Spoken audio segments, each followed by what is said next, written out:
In this lecture, we're just going to look at some portfolio settings in the Salient theme.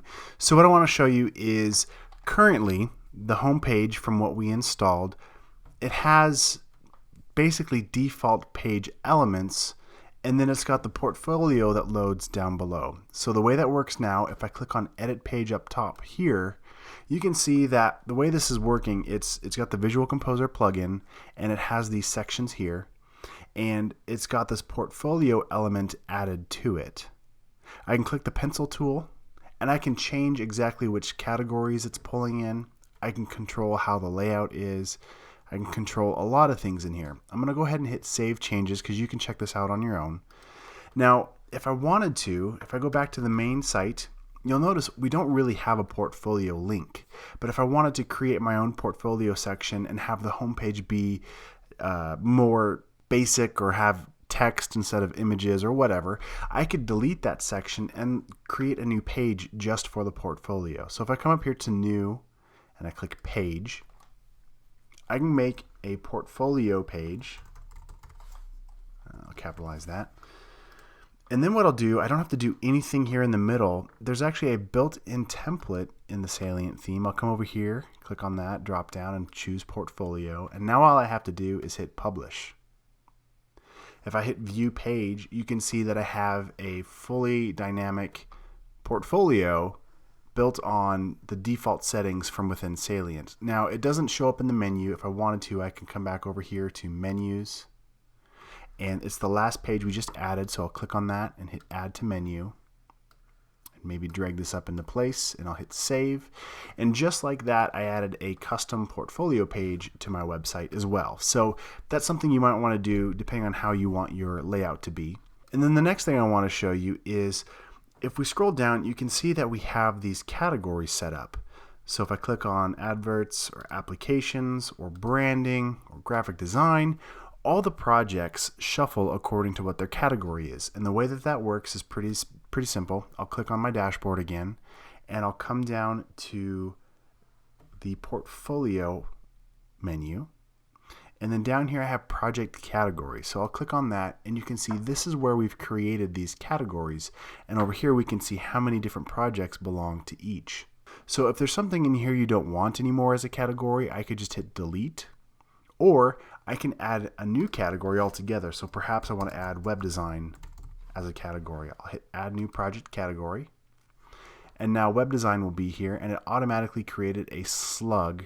So you notice I didn't have to try and put that in over here. And again, a slug is just the URL friendly version of the name. So it's what it puts up in the address when you go to that different category. So all I had to do is put the name, hit Add New Project Category. And then if I wanted to, let's go back to our main site here, and we take a look at these categories. You'll notice it doesn't show up yet. And the reason why is if I click on any one of these, we currently don't have any of them showing up as one of those category items. So I'm going to edit any one of these, it doesn't matter what, but I'll click on the web design category in one of these projects, and I'll hit update. And now when I go back to that home page again, because we have a project that features web design, that category will now show up.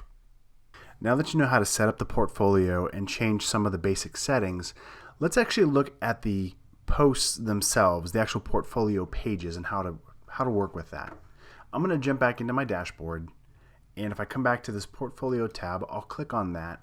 And you'll notice that when I'm on the main portfolio tab, you can see all of the different portfolio pieces that came in when we installed the demo content. So if you're ready to create your own stuff and you don't need this as a guide, you could click the checkbox at the top, go to bulk actions and hit move to trash, then click apply, and it would throw all of these in the trash and you could start from scratch.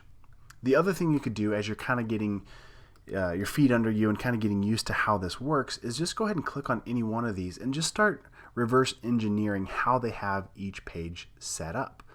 So since this is a post under the portfolio category, and again over here we can control the specific category it belongs to, and we can add multiple categories if we want.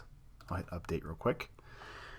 I'm going to hit view post, and you can see that each post has a different layout down below. So as you scroll through all of these projects and you see what you like, you might be able to start adding in your own content in its place. So as I scroll down further down towards the bottom, you can see that it's got this next project button.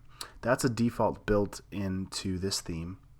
But I can come back and click Edit Portfolio Item, and I've got this Visual Composer here. So if I wanted to, I can rearrange any of these things, click and drag. I can add more elements, click on that plus button, and there's a lot more elements like images, text, animated title, lots of stuff that you can add in here. So that's going to be something you're going to have to decide what you want to do on your own.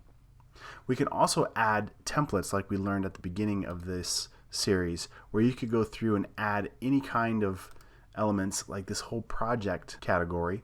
So let's say that you want to show something with these iPhones as a sample. You could click on that, and this 4 visible touch enabled gallery gets added all the way down to the bottom. So here's that gallery. I can click and drag that back up to the top.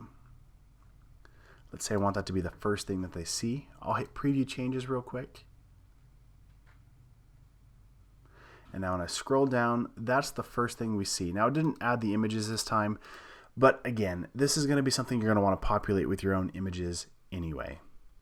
The only other thing I really want to show you is if we scroll back down under the post itself, you can control what the featured image is, and that's going to be what the theme uses as it displays thumbnails and such. So that's something where you can add your feature image there. And there's also additional settings down below.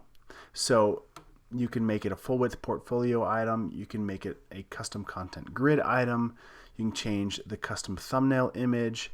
You can also control whether the masonry item sizing, whether that's wide, tall, regular. So what that means, let's jump back to the home page real quick. As I scroll down, so this is wide, this one's square, this one's tall.